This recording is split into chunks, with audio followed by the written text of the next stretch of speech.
I tell you, COVID-19 has really put a crimp on the economy, but there's one segment of workers that I really feel for because they really don't have much of a outlet in terms of like be able to find financial support. And that is, of all people, sex workers in Nevada.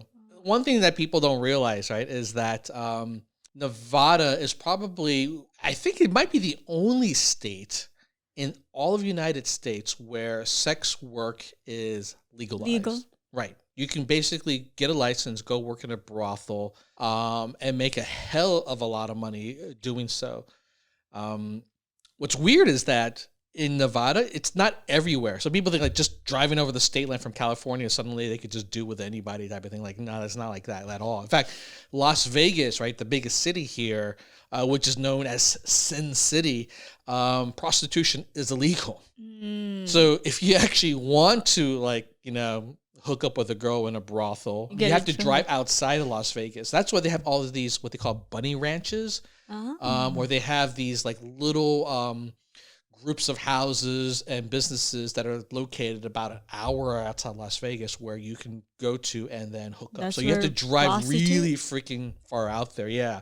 Which sucks because literally if you go to these places, they all look like ranch style, almost like cult like houses that have been built like 30 years ago. And they're just kind of chintzy looking, like just like real campy. How do you know that? Have you been there?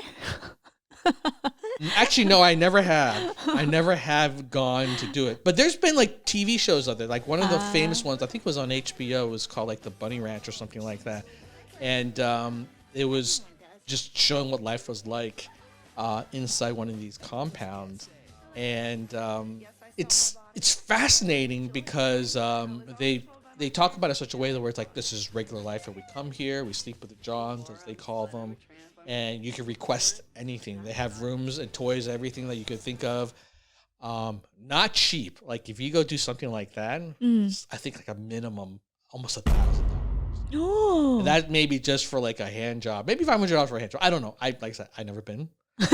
If you're John, let me know. Like, actually, no, maybe don't let us know. I don't want to get banned on YouTube. But it's really, really expensive. But you know, if you do that for a job, apparently you go live there for like weeks on end, and because you know it's so far away, you don't ever leave. So you're kind of you're stuck. Your life is there, and so if you like that, that's fine. But if you want to enjoy Vegas or do things on your day off, you're stuck. Yeah, but that's what it's like here in Las Vegas, right? These bunny ranches have now all been shut down because, as you can imagine, that's probably the scariest way to get. I was just going to say, like, when you said the toys, you can pick them, like, do they sanitize those toys? Of course, hopefully, right? Windex on the dildos. No, yeah, I'm sure they do. Well, actually, no, they don't do anything now because they're shut down. Yeah. So the problem right now is, and there's been a lot of news articles written about this recently in Las Vegas about how these sex workers are turning to underground sort of endeavors in order to make money, meaning that they're coming here to Las Vegas, they're hooking up with people in like hotel rooms, they're getting pimps. Like it goes back to like oh my god, the old Las Vegas. Yeah, which is not a safe thing because it's a very dangerous lifestyle. Yeah. Like the one thing that I will say about these bunny ranches is that when you watch these documentaries about them, they do a really good job of protecting the women. That's why women want to go work there because one is they're constantly getting tested. Okay. In terms of like, you know, for any diseases. Good. The Johns all have to wear condoms. They arrange the payment up front so like there's no one getting stiffed. If someone calls in like security and they deal with it. Right. If you're with a customer that gets abusive or takes it too far, there's cameras everywhere. You can buzz it looks somebody. like it's safe. It's safer, right? Safer. Knowing that someone's looking out here, which is kind of like the old school version of the pimp. But the problem is that oftentimes in those situations, the pimp is scarier than the Johns. Yeah, true. You hear about the pimp backslap, like, woman, where's my money kind of thing. Yeah. And it's really unfortunate. Like that's the one thing that is it's kind of like building it back up. But the problem is that they're still now subjecting themselves to this kind of exposure by working underground. Like they can't find work anywhere else, so they still go do it. And that's dangerous. And that lifestyle is dangerous. And there's been stories and news articles about how women are just disappearing Ay, ay, because of, ay. yeah, you don't know what happened to them. So, Right. Oh my goodness. Why don't they just like make sure, the healthcare would go and check their place and see if there are sanitizer everywhere maybe and because it's illegal. everything's clean. What? You call what, police? The like, hey, make sure, come protect me. Like, I know that's not happening. And in fact, I don't even think you can just be a prostitute like that. You have to get a license and work with some sort of business establishment, and that's how they track all this. Like, it's very regulated. You can't just like one week and decide I'm going to become like an escort here in Las Vegas.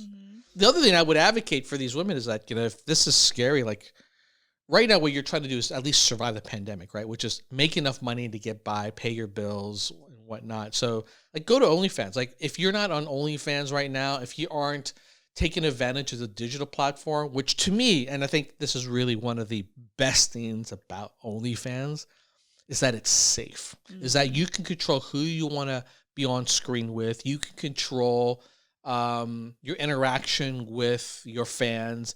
And so you're never subjected towards anyone who's there to take advantage of you or, turn anything that's into abusive situation. So Right. OnlyFans to me is like the ultimate fantasy scenario. And like I said with you in, another video, now that I figured out the formula for OnlyFans, easy to make 6-digit figures if you can find your niche on OnlyFans. So I just think that a lot of these gals, unfortunately, aren't tech savvy, and don't realize how to go about doing something like that to make that kind of money. I'm sure a lot of them are like playing with OnlyFans, Right. but they haven't kind of figured out like this is how the business works.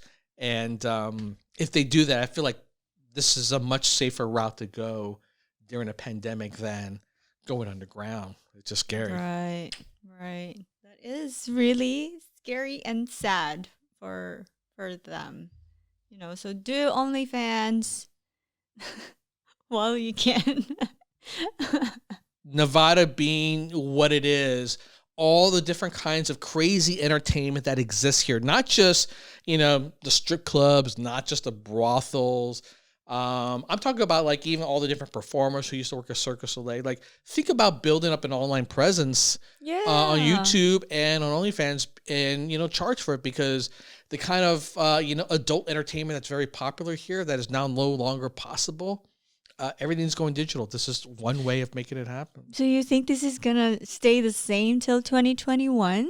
Here's the thing, right? I think the vaccine is going to take a while to get fully distributed, and then it's going to take even longer for people to feel comfortable to go back to things like brothels. Like, even if there's a vaccine available everywhere, you're not going to take I'm not going to go back to a brothel anytime soon.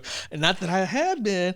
I'm just saying if I was a regular, I would I think I wait till 2022 and just your best friend. load up on lotion. Lotion and Pornhub friend. for the next year, or have a wife who's good at Yes. other talents.